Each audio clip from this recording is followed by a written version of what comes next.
नमस्कार, आप सभी का मेरे चैनल पर फिर से स्वागत है। तो आज हम साइक्लोन के बारे में पूरा डिटेल में बात करेंगे। अभी चीज़ें पूरी तरह से साफ़ होने लगा है कि जो साइक्लोन का फॉर्मेशन करने वाला है, चाहे वो बंगाल की खाड़ी में हो या अरब सागर पे हो, उसका इनिशियली ट्रैक और इंटेंसिटी क्या रहेगा, इसके बारे में अभी काफ़ी ज़्यादा श्योरिटी कन्फर्मेशन आ चुका है। तो मैं आपको पूरी तरह से जानकारी देने की कोशिश करूँगा इस वीडियो में कि जो साइक्लोन का फॉर्मेशन करेगा उसका ट्रैक इंटेंसिटी क्या रहेगा और कौन से एरिया में इसकी वजह से बारिश और हवाओं का प्रभाव देखने को मिल सकता है और कब से देखने को मिलेगा। इन सब के बारे में डिटेल में आज हम इस वीडियो में जानेंगे। तो वीडियो स्टार्ट करने से पहले वीडियो को लाइक कर दीजिए और चैनल को सब्सक्राइब भी कर लीजिए ताकि आपको लगातार मौसम के बारे में जानकारी मिलती रहे। तो अगर हम सबसे पहले सैटेलाइट इमेज के ऊपर नज़र डालेंगे तो यहाँ पर साफ साफ देखा जा सकता है कि जो दक्षिणी पूर्वी अरेबियन सी पे जो सर्कुलेशन का फॉर्मेशन कल किया था वो इंटेंसिफाई करके अभी लो प्रेशर का रूप ले चुका है और इसकी वजह से बादल की कंडीशन को आप यहाँ पे साफ साफ दक्षिणी पूर्वी अरेबियन सी और एडजॉइनिंग साउथ अरेबियन सी के आसपास में देखा जा सकता है, जो कि लगातार इंटेंसिफाई कर रहा है और अगले 24 घंटे में ये कल के आसपास डिप्रेशन का रूप ले सकता है, यानी कि 19 तारीख के आसपास ये डिप्रेशन का रूप ले सकता है और संभावना ज़्यादा है कि 20 तारीख के आसपास या 21 तारीख के आसपास साइक्लोन का रूप भी ले सकता है। अगर साइक्लोन का रूप लेता है तो उसका नाम तेज रखा जाएगा। बट अभी इनिशियली ट्रैक इसका ऐसे रहेगा, जैसे कि एरो का निशान देख रहे हैं, जो एरो का निशान है ये ट्रैक को ही दिखा रहा है। इसका ट्रैक मोस्टली ओमान या येमेन की ओर रहेगा। अभी के हिसाब से लग रहा है कि ये येमेन के आसपास कहीं पे लैंडफॉल कर सकता है, बट अभी के हिसाब से भारतीय हिस्से में पश्चिमी तट में कोई खतरा इसकी वजह से दिखाई नहीं दे रही। जैसे कि मैंने पहले भी बोला था कि अरेबियन सी का सिस्टम का खतरा पश्चिमी तट में नहीं है, बट जीएफएस मॉडल पहले इंडिकेशन लगातार कर रहा था कि सिस्टम रिकर्व करके गुजरात या पाकिस्तान की ओर जाएगा, बट ये सही नहीं था। तो मैंने बोला था कि गुजरात या पाकिस्तान पे जाने का संभावना नहीं है, क्योंकि पोस्ट मानसून साइक्लोन है। तो पोस्ट मानसून साइक्लोन मोस्टली पश्चिम उत्तर पश्चिम दिशा में आगे जाते हैं।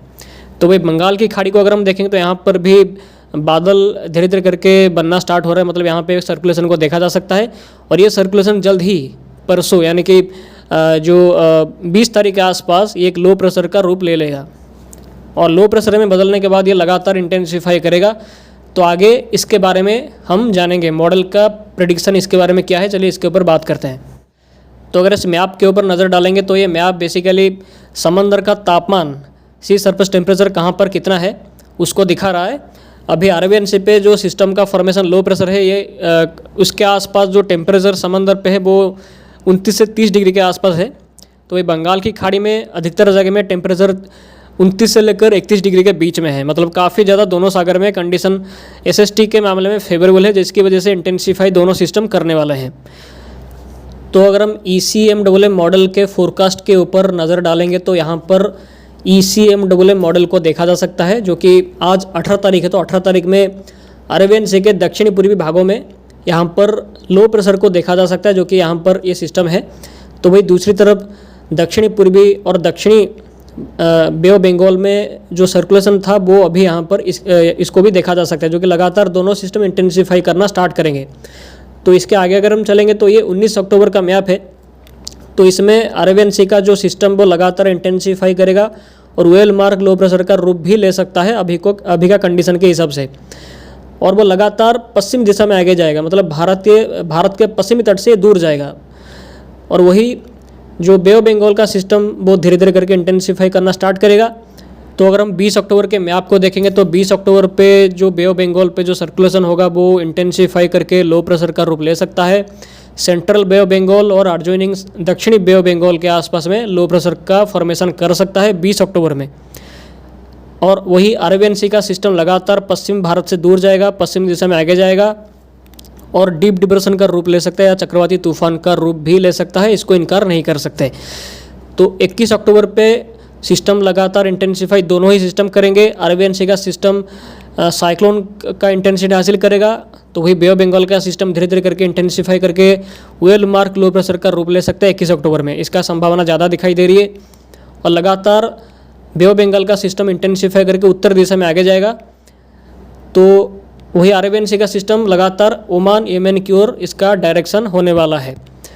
तो वही अगर हम 22 अक्टूबर को देखेंगे तो 22 अक्टूबर पे अरेबियन सी का सिस्टम लगातार पश्चिम भारत से काफ़ी दूर चला जाएगा, जिसकी वजह से इसका खतरा अभी पश्चिम भारत के ऊपर नहीं होगा। बट अभी के हिसाब से अरेबियन सी का सिस्टम पश्चिम भारत से भले ही दूर जाएगा, बट ये ओमान यमन के आसपास लैंडफॉल कर सकता है और वो एक वेरी सीवियर साइक्लोनिक स्टॉर्म का इंटेंसिटी हासिल करके लैंडफॉल कर सकते हैं यमन में कम से कम 23 या 24 अक्टूबर के आसपास में, जिसकी वजह से वहाँ पर नुकसान का संभावना को इनकार नहीं कर सकते।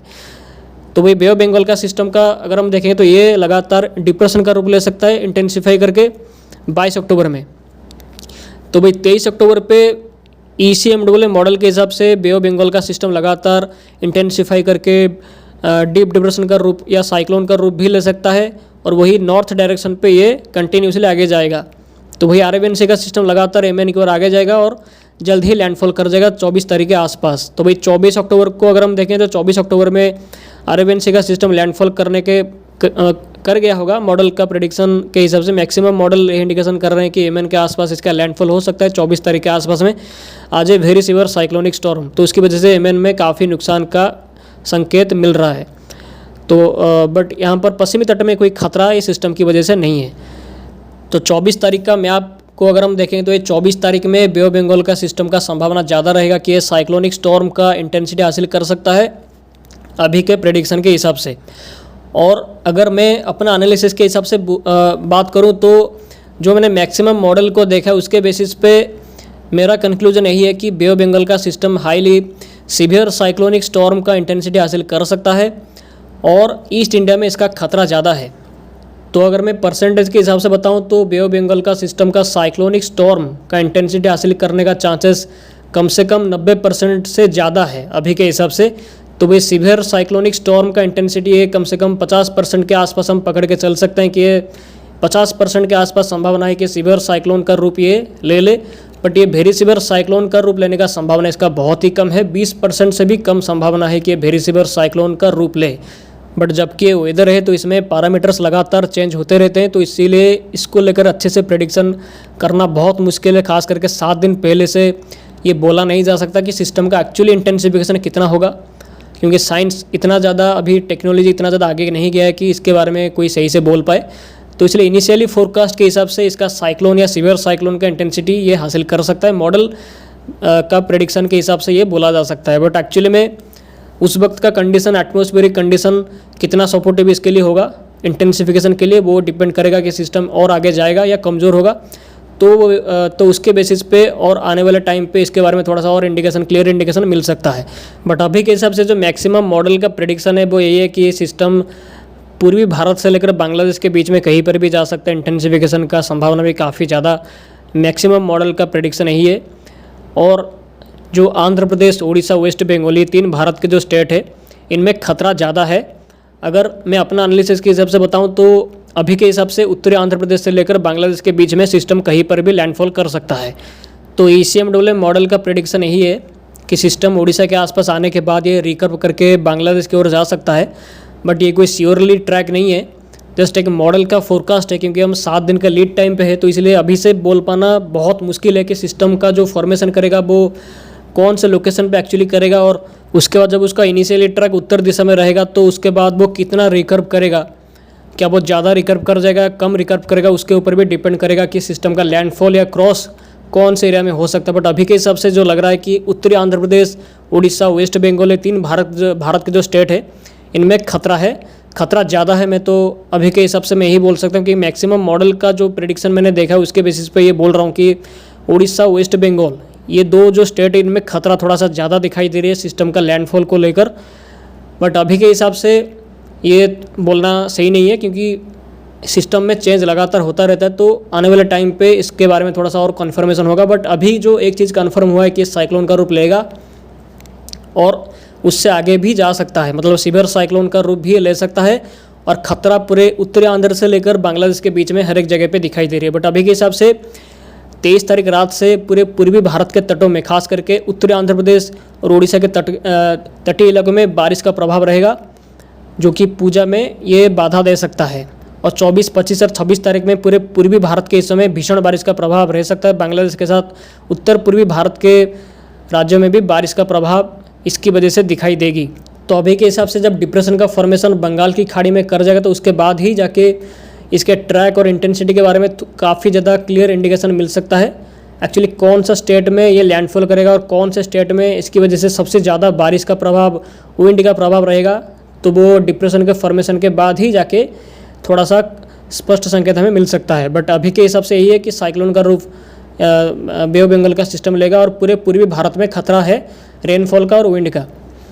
और वही अरबियन सी का सिस्टम पश्चिमी भारत से दूर जाएगा, तो इसलिए वहाँ पे कोई खतरा नहीं है, तो इसलिए अफवाहों से दूर रहे। तो मैं लगातार आपको इसके बारे में जानकारी दूंगा आने वाले टाइम पे, इसमें क्या और चेंजेस होगा इंटेंसिटी में, ट्रैक में, तो मैं आपको लगातार जानकारी देता रहूँगा अपने आने वाले वीडियोज़ पे। तो आप चैनल को सब्सक्राइब कर लीजिए और वीडियो को लाइक भी कर दीजिए। आप सभी का बहुत बहुत धन्यवाद वीडियो में आखिर तक बने रहने के लिए। आप सभी का दिन शुभ हो।